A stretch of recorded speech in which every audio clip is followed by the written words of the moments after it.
بسم اللہ الرحمن الرحیم۔ السلام علیکم۔ عورتوں میں حیض کی ابتدا کیسے ہوئی؟ کیا یہ لڑکیوں کے لیے سزا ہے؟ کیا یہ سچ ہے کہ حضرت حوا علیہ السلام کو سب سے پہلے حیض آیا جو اللہ کی طرف سے ان کے لیے سزا تھی؟ کیا حیض کی ابتدا بنی اسرائیل سے ہوئی؟ کیا بنی اسرائیل سے پہلے عورتیں حیض سے پاک تھیں؟ آج کی ویڈیو انتہائی تحقیق کے بعد بنائی جا رہی ہے، جس میں ہم اپنے ناظرین کو قرآن و حدیث اور مستند روایات سے ان سب سوالات کے جوابات دیں گے۔ اصل میں اس موضوع پر بات کرنا اس لیے بھی ضروری ہے کہ آج کل بہت سی ویڈیوز پھیل رہی ہیں کہ جن میں غیر مستند روایت پیش کر کے سادہ مسلمانوں کو گمراہ کیا جا رہا ہے۔ ایسی ہی ویڈیوز دیکھ کر ہم سب اپنی ماں حضرت حوا علیہ السلام پر برائی باندھ دیتے ہیں۔ آپ سے التماس ہے کہ اس ویڈیو کو پورا دیکھیے گا تاکہ دوبارہ کبھی کوئی بھی آپ کو اس موضوع پر گمراہ نہ کر سکے۔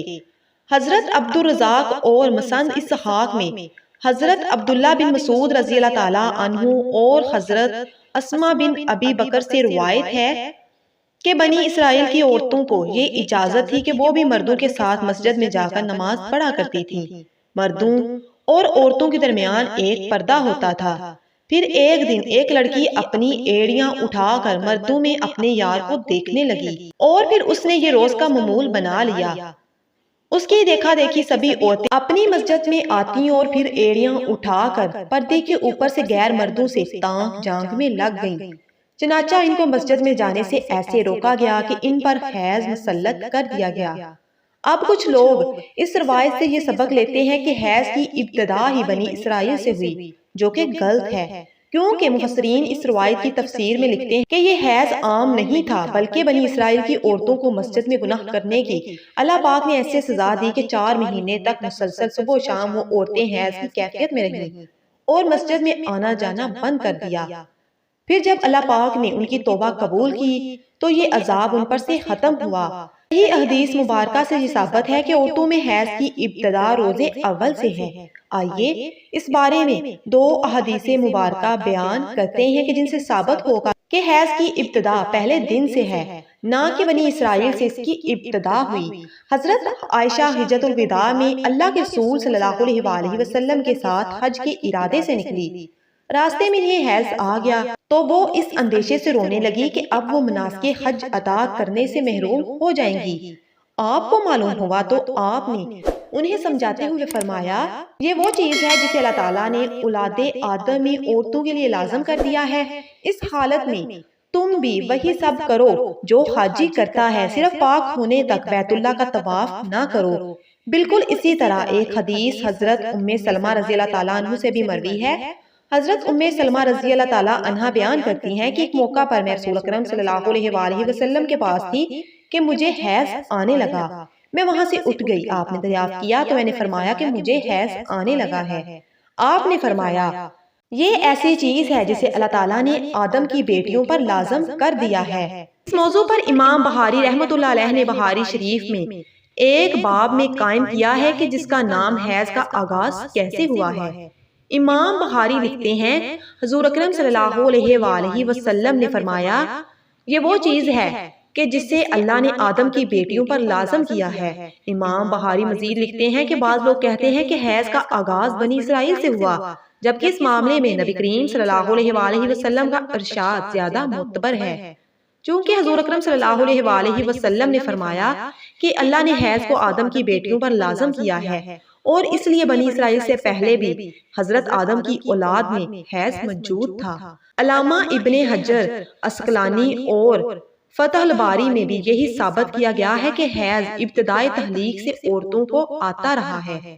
اب بات کرتے ہیں ان روایات کی جن میں یہ کہا جاتا ہے کہ حیض کی ابتدا حضرت حوا سے ہوئی اور ایسا بطور سزا ہوا۔ امام طبری رحمۃ اللہ علیہ سورۃ البقرہ کی آیت نمبر 25 کی تفسیر میں حضرت عبد الرحمن بن زید رحمۃ اللہ علیہ کی یہ روایت نقل کرتے ہیں کہ حضرت حوا کو پہلے حیض نہیں آتا تھا، ان کی تخلیق پاکیزہ ہوئی، یہاں تک کہ انہوں نے اللہ کی نافرمانی کی اور ممنوعہ پھل کھایا جس سے ان کو جنت سے نکالا گیا، اور پھر ان کو حیض اور حمل کی سزا دی گئی، اور لکھتے ہیں کہ اللہ پاک نے تب فرمایا میں نے تجھے پاکیزہ بنایا تھا لیکن تو نے میری نافرمانی کی، اس لیے اب میں تجھ سے خون جاری کر دوں گا۔ امام طبری کے علاوہ باقی تمام مفسرین نے ان روایات کو جٹلایا ہے۔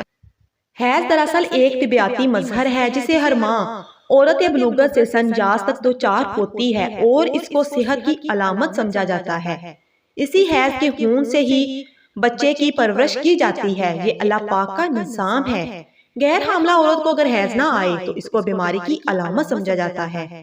یہ عورت کے لیے کوئی سزا نہیں ہے اور نہ ہی یہ بات کسی روایت سے ثابت ہے کہ حیض عورت کی سزا ہے، بلکہ یہ ایک ذمہ داری ہے جو اللہ پاک نے انسانیت کی تخلیق کے لیے عورتوں پر ڈالی ہے۔ اس لیے جو عورتیں ذمہ داری کو بخوبی نبھاتی ہیں وہ اجر و ثواب کی مستحق ہیں۔ جیسا کہ حضرت عائشہ رضی اللہ تعالیٰ عنہا ایک دفعہ حضور اکرم صلی اللہ علیہ وآلہ وسلم سے سوال کیا کہ اے اللہ کے نبی، مجھے تو لگتا ہے کہ عورتیں پیدا ہی مصیبت جھیلنے کے لیے ہیں۔